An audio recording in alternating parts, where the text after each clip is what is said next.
রোজার নিয়ত কোনটি বা কিভাবে করব? নিয়ত পড়া কি রোজা রাখার জন্য জরুরি? কাউকে কর্জে হাসানা হিসেবে টাকা ধার দিলে সেই টাকার কি যাকাত দিতে হবে? কারণ সেই টাকা কখন পাবো অনিশ্চিত। একজন রোজাদারের জন্য রমজানের প্রতিটি দিনের আমলের রুটিন কি হবে?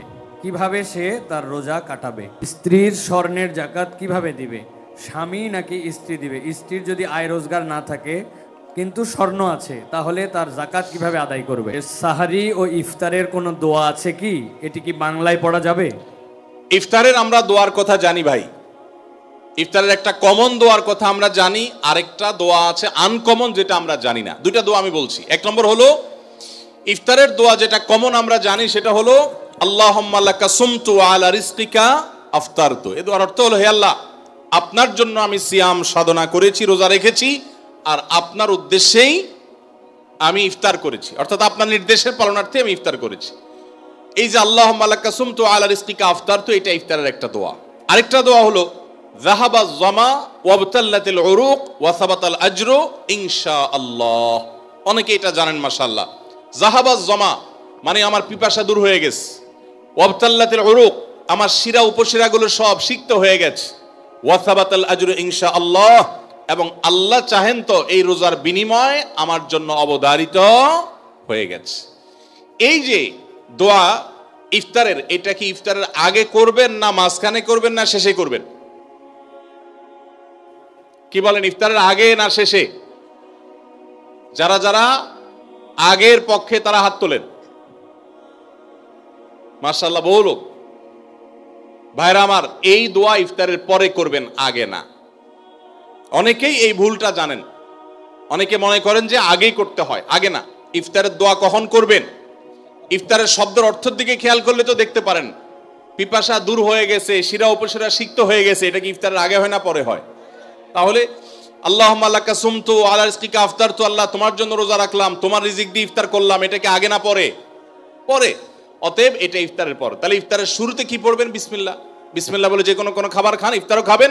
ইফতার খেয়ে ফেলছেন, 2-4 লোকমা খেয়েছেন, একটু পানি খেজুর খেয়েছেন, তারপরে দোয়া পড়তে পারেন। আর চাইলে একদম শেষ করেও পড়তে পারেন। আর এটা নিজের ভাষায় পড়লে হয়ে যাবে, কিন্তু সুন্নাত হবে, বেশি উত্তম হবে নবীজির ভাষায় পড়তে পারলে, সরাসরি আরবি টেক্সটটা পড়তে পারলে। আল্লাহ আমাদেরকে তৌফিক দান করুন। রোজার নিয়ত কোনটি বা কিভাবে করব? নিয়ত পড়া কি রোজা রাখার জন্য জরুরি? নিয়ত তো সমস্ত ইবাদতের জন্য জরুরি, কিন্তু নিয়ত করা জরুরি, নিয়ত বলা জরুরি না। নিয়ত করা এক জিনিস, আর নিয়ত বলা আরেক জিনিস। মুখে নিয়ত বলে আর অন্তরে নিয়ত করে, অন্তরে নিয়ত করে আর মুখে নিয়ত বলে। ইবাদতের মধ্যে নিয়ত করা ফরজ। রোজার জন্য নিয়ত ফরজ, নামাজের জন্য নিয়ত ফরজ, কিন্তু নিয়ত বলাটা ফরজ বা সুন্নত কোনোটাই না। আমরা যে রোজার নিয়ত শুনছি, নাওয়াইতু আন আসুমা গাদান, আছে না? বিভিন্ন আপনার ক্যালেন্ডারেও লেখা থাকে, ভিত্তিহীন। নবী করিম সাল্লাল্লাহু আলাইহি সাল্লামের কোন জয়ীফ জাল হাদিসেও এরকম রোজার কোন নিয়তের কথা কোথাও বর্ণিত হয় নাই। ইসলামের নামে নকল আমল করলে সওয়াব হবে না গুনাহ হবে? খবরদার। এই জন্য আমরা মেহেরবানি করে, আমি কি জন্য ভোর রাতে উঠছি? সারি খেতে উঠছি। সারি খেতে উঠছি মানে কালকে রোজা রাখবো, এটাই তো আমার নিয়ত। মনের ইচ্ছা আছে, ইন্টেনশন আছে, এটাই নিয়ত। মুখে আলাদা নিয়তের উচ্চারণ দরকার নাই। কাউকে কর্জে হাসানা হিসেবে টাকা ধার দিলে সেই টাকার কি যাকাত দিতে হবে? কারণ সেই টাকা কখন পাবো অনিশ্চিত। ভাইরা আমার, অনেক দরকারি একটা প্রশ্ন। আপনি কাউকে লোন দিয়েছেন, হাওলাত দিয়েছেন, কবে দিবে জানেন না, যাকাত দিতে হবে কি হবে না? উত্তর হলো, কোনো টাকাই যাকাত মুক্ত থাকবে না যদি সেটা নেসাবকে স্পর্শ করে। এখন ধরুন আপনি আমাকে 1 লাখ টাকা লোন দিয়েছেন। 1 লাখ টাকা কি নেসাব টাচ করে না করে না? করে। 85 গ্রাম রূপা কেনার মতো টাকা থাকলেই নেসাব হয়ে যায়। তো 1 লাখ টাকায় 85 গ্রামের বেশি রূপা কিনা যায়। অতএব এটা নেসাব। নেসাবের মধ্যে যেহেতু আছে, অতএব এই 1 লাখের যাকাত কাউকে না কাউকে দিতে হবে। এখন টাকাটা আমি লোন নিয়েছি আর উনি আমাকে লোন দিয়েছেন। এখন যদি বলেন যে আমার যাকাত দিতে হবে, তো আমি তো টাকার মালিকই না, টাকা তো ওনার। এই জন্য যিনি লোন দিবেন যাকাত তিনি দিবেন। এখন একটা প্রশ্ন হয়, ভাই এটা কোনো কথা হলো? বেচারা টাকা লোন দিছে, হাওলাত দিছে সওয়াবের আশা, আবার তার যাকাতও তার দেওয়া লাগবে, কেমন কথা? উত্তর হলো, ইমানদার লোন দিলে সওয়াব আছে না নাই? কিরকম সওয়াব ধারণা আছে? কে বলতে পারেন লোনের সওয়াব কি? কি সওয়াব বলেন তো? মাশাআল্লাহ মাশাআল্লাহ, এলাকা মানুষ দেখা যায় বেশ কোরআন হাদিসের ইলম রাখেন। কোন কোন ক্ষেত্রে লোন বা হাওলাত দিলে দান করলে যে পরিমাণ সওয়াব হয় তার চাইতে বেশি সওয়াব হয়। এখন এটা প্রশ্ন ওঠে, এটা আবার কেমনে? দান করে দেওয়া মানে তো একসাথে দিয়ে দেওয়া, লোন দেওয়া মানে তো দিলাম আবার নেওয়ার জন্য, তো সওয়াব আবার বেশি কিভাবে হয়? সেটার ব্যাখ্যা হলো, ধরেন ওনাকে আমি 10 টাকা দান করলাম, ওনার দান দরকার, কিন্তু ওনার দানটা কেন দরকার? উনি এই 10 টাকা দিয়ে একটা কলা খাবে, যেটা আসলে তার এমন কোনো আহামরি প্রয়োজন নাই, এটা না খাইলেও তার চলে, পেট ভরা আছে, এখন কলা খাইতে মন চাইছে, টাকা নাই, আমি 10 টাকা তারে সাদাকা করলাম, দান করলাম। এই দানের চাইতে ওনার দরকার হলো লোন, এমন লোন যে লোন দিয়া তার জীবন রক্ষা হবে, কঠিন কোনো কাজ হবে। এখানে এই দানের চাইতে এই লোন দিলে সেটা সওয়াব আল্লাহর কাছে বেশি হবে। আরো বিভিন্ন ব্যাখ্যা হাদিসের আছে। এই জন্য ভাইরা, লোন যে দিবে সে তো সওয়াব পাবে, বিধায় জাকাত দেওয়ার কারণে তার যে টাকা কমতেছে এতে তার হারাবার কিচ্ছু নাই, এই জন্য তাকেই জাকাত দিয়ে যেতে হবে। এখন কথা হলো, পাওয়ার সম্ভাবনা নাই, যদি এমন হয় যে পাওয়ার সম্ভাবনা, তাহলে জাকাত আপনাকে এখন দিতে হবে না, একসাথে পাইলে যে ক বছরে জাকাত দেন না সেগুলো দিতে হবে। আর যদি কখনো না পান তাহলে না দিলে কোনো গুনাহ হবে না। জি। একজন রোজাদারের জন্য রমজানের প্রতিটি দিনের আমলের রুটিন কি হবে, কিভাবে সে তার রোজা কাটাবে? মাশাআল্লাহ, আমাদের একটা নতুন বই বের হয়েছে এবার, সেটা হলো মাহে রমাদানের 27 আমল। এই যে বইটা একটা হাতের সামনেও আছে, মাশাআল্লাহ। এটা মূলত আমাদের একটা বক্তব্যের নির্যাস। এর আগে সোনাইমুড়িতে একটা বক্তব্যে আমরা মাহে রমজানের উপরে একটা গবেষণা করে 27টা আমল কোরআনের আলোকে বের করেছি, সেটা উপস্থাপন করেছি, পরে এটাকে বই আকারে আনা হয়েছে। এখানে রমজানে আপনি কি কি করবেন তার সবগুলোর তালিকা দেওয়া আছে, অতএব এটার আলোকে আপনি আমল করতে পারেন। চাইলে ভিডিও বক্তব্যটা শুনে নিতে পারেন। একবার সকাল থেকে রাত পর্যন্ত একটা সুনির্দিষ্ট রুটিনের মধ্য দিয়ে কাটাবেন, আর কিচ্ছু করতে পারেন না পারেন, শুধু একটা কথা বলে যাই, রমজান মাসে ফরজ রোজা রেখে অন্তত কোন প্রকার হারাম কাজ, গুনাহের কাজ করবেন না। বাস এটুকু যদি করতে পারেন ইনশাল্লাহ আপনার রমজান সাকসেস। চেষ্টা করা যাবে না ইনশাল্লাহ?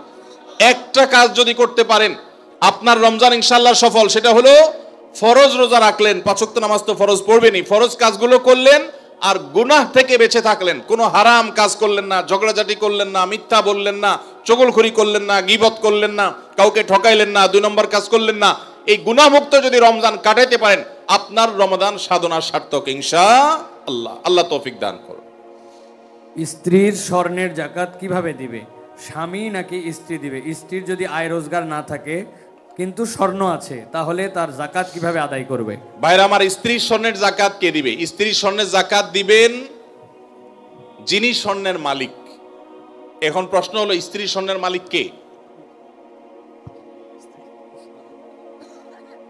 কে বলে স্ত্রী? আপনি দিয়ে দিয়েছেন একসাথে? ঠিক আছে, এদিকে একবার বলছেন স্বামী, আমার ভাই মুফতি মোহাম্মদ আলী ভাই বলছেন স্ত্রী। ভাই, উনি মুফতি মানুষ বলে ফেলছে, আমি কেমনে ওনারে ভুল বলি?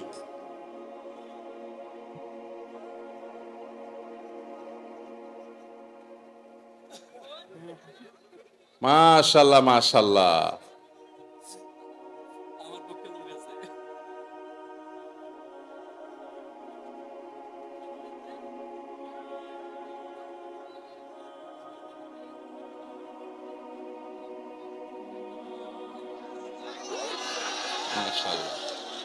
যুবক পোলাপান একটাই পায় না, আপনি কোন একাধিক? আমরা একটা চিন্তা শেষ হয়ে যেতেছি, একটারে বাপ মা বিয়ে করেন, আপনি কোন একাধিক বিয়ে করাইতে? আল্লাহ তাআলা যুবকদের একটা বিয়ে অন্তত ব্যবস্থা করুক, এরপরে যার সাধ্য তৌফিক থাকবে শর্ত সাপেক্ষে সে ইনসাফ করতে পারলে একাধিক করবে। যাই হোক ভাই, বউয়ের স্বর্ণের মালিক কি বউ না স্বামী? এটা নির্ভর করে যে স্বামী আসলে তাকে দিলে কিভাবে দিয়েছে। ধরুন এটা স্বামী দিছে বা বাপের বাড়ি থেকে পাইছেন, স্ত্রীকে যদি দিয়ে দেন তাহলে তার মালিক স্ত্রী, এবং সেটা যাকাত তাকে দিতে হবে। আর যদি স্ত্রীকে না দিয়ে দেন, ব্যবহার করতে দেন, যে ঠিক আছে আপনাকে ব্যবহারের জন্য দিলাম, তাহলে সেক্ষেত্রে মালিক হবে স্বামী। এটা ক্লিয়ার করতে হবে। এখন মুশকিল হলো, স্বামী স্ত্রী যদি এগুলো নিয়ে আলাপ উঠায়, আমাদের দেশে আমরা এত ভালো, মানে অতি ভালো যেটাকে বলে, বউ যদি এখন যায় ঘরে যদি জিজ্ঞাসা করেন স্বামীরে, এই আর বউরে জিজ্ঞেস করেন যদি যায়, আচ্ছা বলো তো দেখি তোমার এই স্বর্ণগুলো আসলে মালিকটাকে, সাথে সাথে সে বলবে, ব্যাপার কি, তোমার মাথায় এই চিন্তা কেন আসলো, কাহিনী কি, তুমি কি ডানে বামে কোনো চিন্তা ভাবনা করছো, কি ব্যাপার? আমরা কত সরল সহজ চিন্তা করেন। একটা সম্পদের মালিকানা ক্লিয়ার হওয়া লাগবে কি লাগবে না? স্ত্রীকে যদি জিজ্ঞাসা করেন, আচ্ছা তোমার যে স্বর্ণগুলো আছে এগুলো আসলে মালিক কি তুমি না আমি, কে? অবশ্য আজকাল মেয়েরা এগুলো বলবে না, বেশিরভাগ মেয়েরা বলবে, বলো কি তোমার সন্দেহ হয় আমি যে ব্যাপারে কোনো সন্দেহ আছে? যদি স্ত্রী মালিক হয় তাহলে স্বর্ণের জাকাত স্ত্রীকে দিতে হবে। আর যদি আপনি স্ত্রীকে ব্যবহার করতে দেন, বলেন যে তুমি ব্যবহার করো, আমি চাইলে যে কোনো সব বিক্রি করে ফেলবো, তাহলে সেক্ষেত্রে আপনাকে জাকাত দিতে হবে। এখন মুশকিল হলো, বেশিরভাগ ক্ষেত্রে এই সমস্ত ইস্যুতে আমরা চিটারি করি অনেকে। কিভাবে? স্ত্রীকে দিছে, তার ধান্দা আছে বিদেশে যাওয়া লাগলে ভিসা পাওয়া গেলে বিক্রি করে দিবে, ওইটা বললে তো বউ খেপে যাবে, এই জন্য ডাইরেক্ট কিছু বলে না, পাম্পটে দিয়ে হুদাই মিশা কথা বলে তারে খুশি করে, আবার যখন দরকার হয় তখন যা বিক্রি করে ফেলে, আছে না নাই? তো এই দুই নাম্বারই করা চলবে না, ক্রিস্টাল ক্লিয়ার হতে হবে। আরবিতে একটা প্রবাদ আছে, তাআমালু কালা জানিব ওয়া তাআশারু কালা কারিব। আর্থিক লেনদেন হবে অচেনা মানুষের মতো, আর সাধারণ আচার আচরণ হবে সবার সাথে চেনা মানুষের মতো। এই জন্য ক্লিয়ার করবেন। এখন প্রশ্ন হলো, স্ত্রী যদি স্বর্ণের মালিক হয় উনি কোত্থেকে জাকাত দিবেন? তার তো উপার্জন নাই। উত্তর হলো, তিনি প্রয়োজনে স্বামীর থেকে নিয়ে দিবেন। স্বামীকে রিকোয়েস্ট করে বলবেন, তুমি আমারটা আদায় করো, যে কোনো ভাবে করবেন, বা স্বর্ণের কোনো একটা অংশ সেল করবেন, কোনো না কোনো ভাবে তাকে জাকাত আদায় করতে হবে। স্বর্ণের মালিক মানে তিনি ধনী, অতএব প্রয়োজনে স্বর্ণের কিছু অংশ বিক্রি করে হলেও তাকে জাকাত দিতে হবে। তবে স্বামী যদি আদায় করে জাকাত আদায় হয়ে যাবে, স্ত্রী যদি সেটা জানে যে উনি আদায় করছেন।